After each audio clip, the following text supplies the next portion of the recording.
We'll continue 3.4 by doing part 2. This is solving a polynomial equation, the fundamental theorem of algebra, and then Descartes' rule of signs.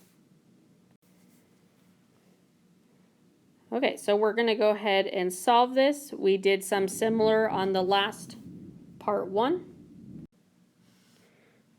So we first have to find zeros, all the possible ones, by finding factors of the constant term, which is 24. Factors of the leading coefficient is 1. Okay, so we know the bottom is just positive or negative 1. The 24 is going to have a lot of options. So if we think of all the numbers that go into it, 1 goes into it, 2 goes into it, 3 goes into it, 4, 5 does not, 6 does, 7 does not, 8 does, 9, 10, and 11 don't, but 12 does. So you could do a factor tree, or you could just start listing them out like that. And then all of these have to have a positive or negative version. Oh, and I forgot 24 also. So positive or negative 1, positive or negative 2, positive or negative 3, 4, 6, 8, sorry, running out of room, 12,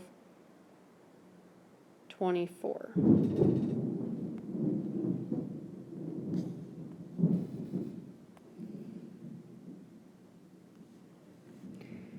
Okay, so all of those would just be divided by the negative 1 on the bottom, or positive 1, so that makes it a little easier. So let me list them down here. You'd pretty much just end up with what we had on the top.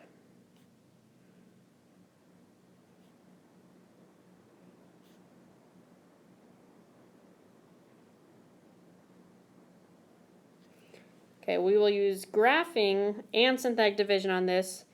Graphing will be your friend because this would be a lot of numbers to test. We do not want to test that many numbers, so we're going to try to get some clues based on the graph of what numbers we should test.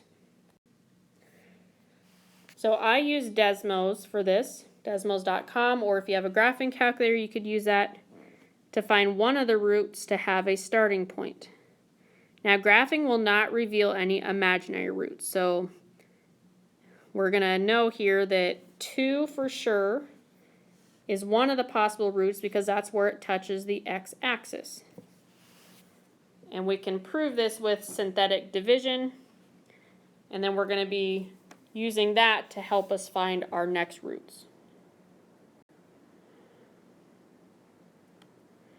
Okay, so if we rewrite in factored form, we just said x equals 2 was one of them.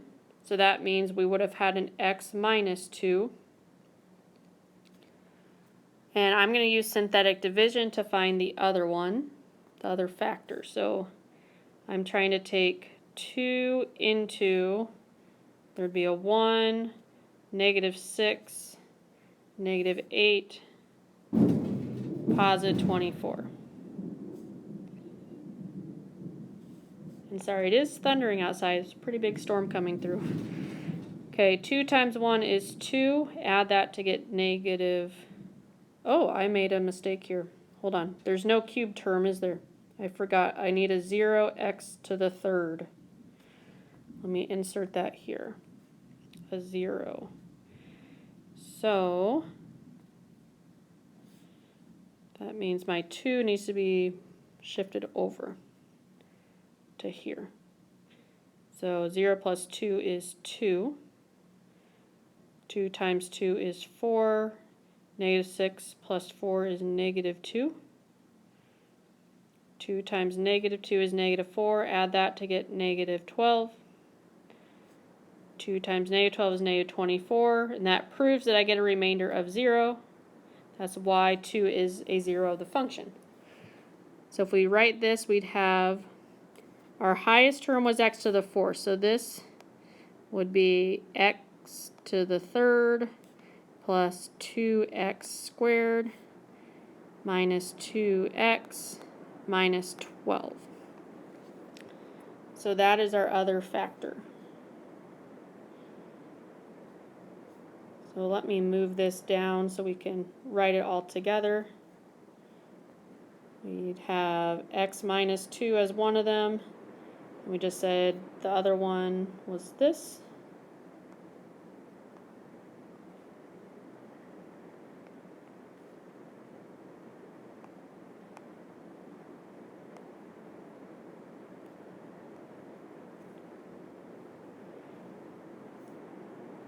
Now here's the issue with this one. We cannot factor this yet. That's going to be able to pull out another factor. So we're going to actually now look for roots of this other polynomial equation that has a x to the third. So we're going to repeat the process. So the constant term is negative 12. The leading coefficient is a 1. So factors of negative 12, we could have 1 and 12, or positive 1 and negative 12. We could have negative 2 and 6, positive 2, negative 6. We could have negative 3, 4, or positive 3, 4.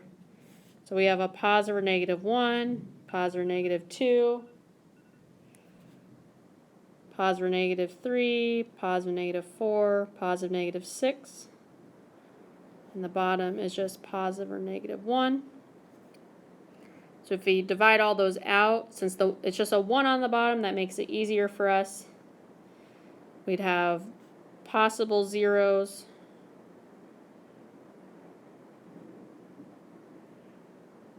equal positive or negative 1, positive or negative 2, positive or negative 3, positive negative 4, or positive or negative 6.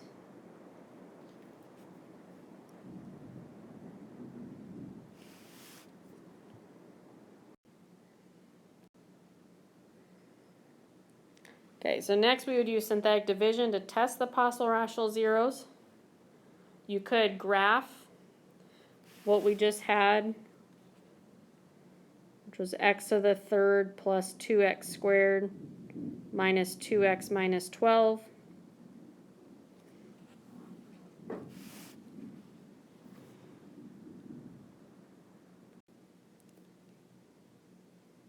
And you could look at if it hits the x-axis anywhere.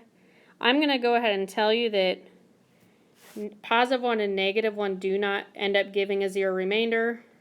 So we're going to start with the number 2 and work through our list that way. So synthetic division, this would be a 1, 2, negative 2, negative 12. Bring down the 1. 2 times 1 is 2. Add to get 4. 2 times 4 is 8. Add to get 6. 2 times 6 is 12. And you get a 0 remainder. So that means x equals 2 is a 0. Meaning x minus 2 is one of the factors of this polynomial.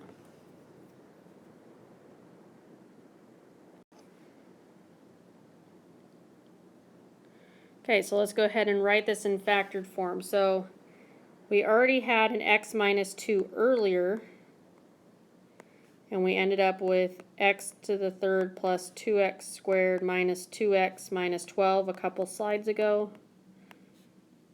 And then we just found that this one also has a factor of x minus 2. In our synthetic division, when we divided by 2, we ended up with a 1, 4, 6, 0 from our x to the third equation here. I mean, this is x squared, this is 4x, this is positive 6. So that is our next factor.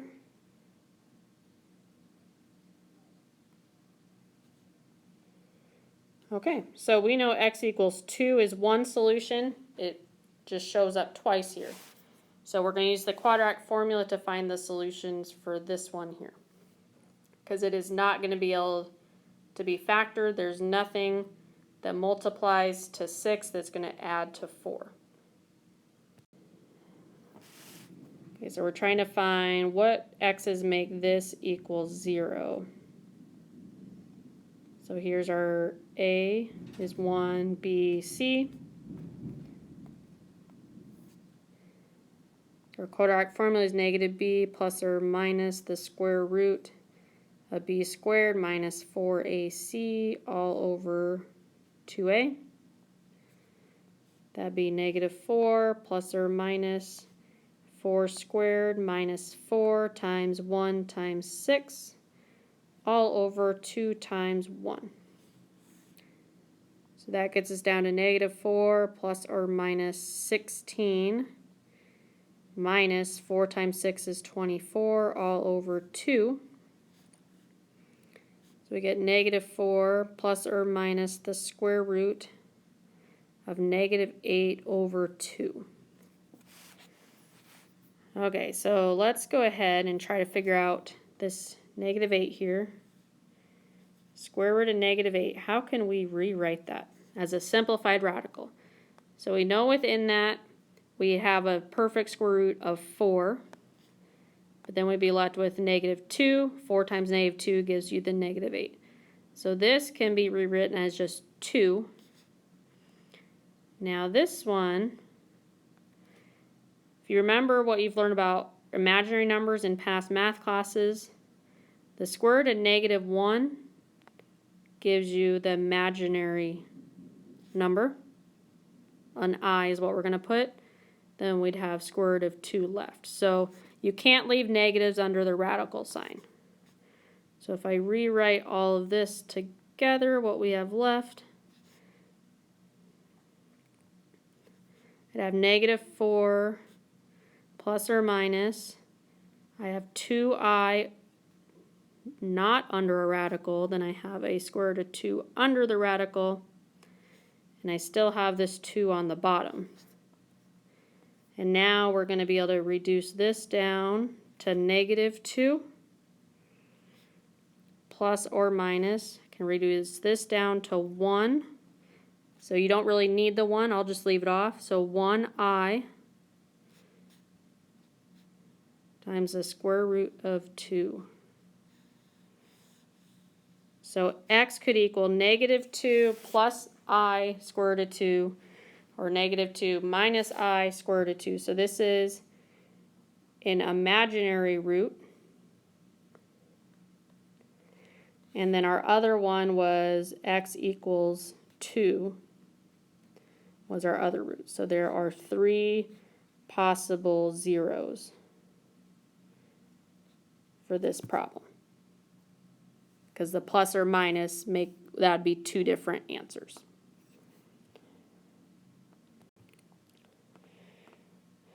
So some things we just learned from that one. If a polynomial equation is of degree n, then counting multiple roots separately, the equation has n roots. So for our previous example, the x equals 2 occurs twice. So we could count this as 2 roots. Our equation was x to the 4th, and we ended up getting 4 roots. So that can help you. If you had an x to the 5th, you would end up with 5 roots. If you had an x to the 3rd, you end up with 3 roots. Okay, then if a plus b times an imaginary number is a root of the polynomial equation, then the imaginary number a minus is also a root. So on that last one, we had negative 2 plus I square root of 2. That means negative 2 minus I square root of 2 is also going to be a root. So they come in pairs. And 5b is just a step-by-step one. I will let you look through on your own.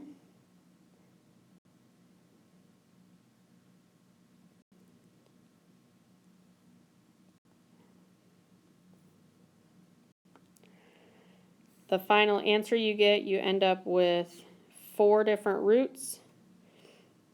If you list the 1 twice, which is good because we had an x to the 4th, so we should end up with 4 roots there.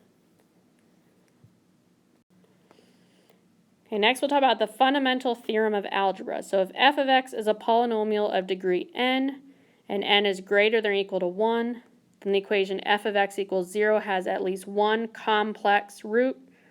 So one that might have an imaginary number in it.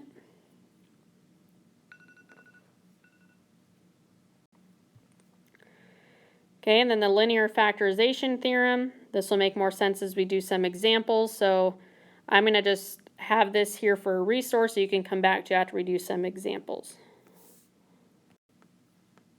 So example 6. Find a fourth degree polynomial f of x with real coefficients where the roots are -2, 2, and I, which is the square root of -1, as zeros, and f of 3 equals -150. So if you go back to the previous slide, it shows what this means. So because I is a 0 and the polynomial has real coefficients, the conjugate or opposite -I must also be a 0. And now we can use the linear factorization theorem. So we're kind of working our way backwards on this. We know that these are the roots. We have -2, 2, I, and then we said -I must also be 1. So that's where I get all of these here. And then if we use FOIL here, we're going to end up with x squared minus 4 and then x squared plus 1. So the way we get that, we'd have x squared plus xi minus xi minus I squared. These cancel. We'd have x squared minus I squared, means the square root of -1 squared.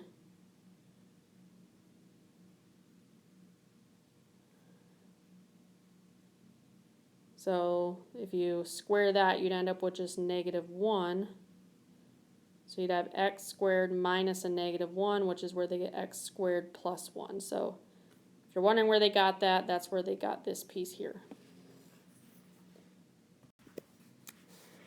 Okay, so now we'll go ahead and apply that. So this is what we left off with on the last slide. Then if we go ahead and multiply all this out with FOIL or distributive, you end up with x to the 4th minus 3x squared minus 4. And then the other part of the problem said f of 3 is going to equal -150. So now I replace all the x's with 3's. I should get -150. So if you did 3 to the 4th, you get 81 minus 3 times 9 minus 4.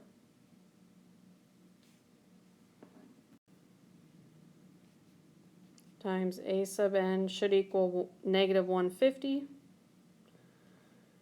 So that means a sub n times 50 would give you -150. So if you divide by 50, we're trying to find what that a sub n is. A sub n would have to be -3.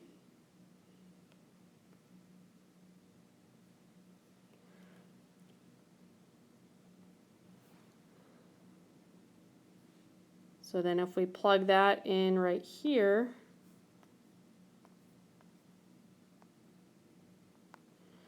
we get -3 out front times x to the 4th minus 3x squared minus 4 equals f of x.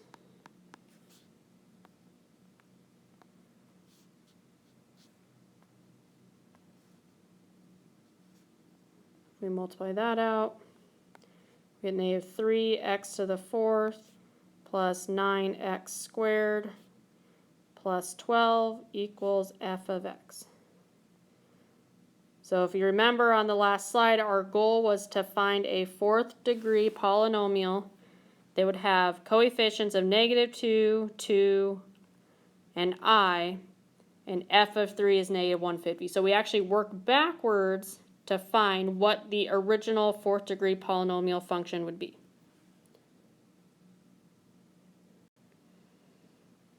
And there's another one you can walk through here. I'll leave it in your notes for you.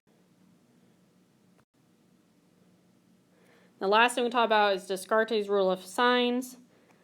So the number of positive real zeros of f is either the same as the number of sign changes that happen or less than the number of sign changes by a positive integer.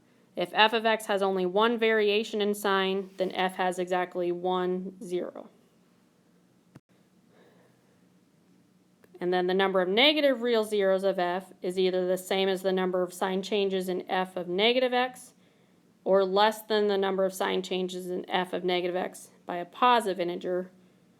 If it has only one variation, then there's one negative real zero. So this helps you see how many positive real zeros you'll have and how many negative real zeros you'll have. Okay, so determine the possible number of positive and negative real zeros. So to find the possible positive real zeros, count the number of sign changes. So we went from a positive, or a negative to a positive. That's one sign change. And then we had a positive to a negative to a positive. So if we look, we have 4 different sign changes here. So that means the number of positive real zeros is going to be either 4, 2, or 0 because of that part B that said it's either the same, it's either 4, or it's less than the number of sign changes by a positive even integer. So it's either 4 or it's all the positive even integers below 4. So that's where they got 4, 2, or 0. Okay, then find the possible negative real zeros. You count the number of sign changes that would happen if you change all the x's into negatives. So here was the original. They went ahead and put a negative x in here to find f of negative x. They put a negative x in here. They put a negative x in here. They put a negative x in here. So that's where they got all of this. So now, if we look at the signs, we have a positive, positive, positive, positive. There's no variations in signs, so there's no negative real root. So this is just a way you can go back and see if you found all the possible roots. So this was the end of 3-4. Please let me know if you have any questions.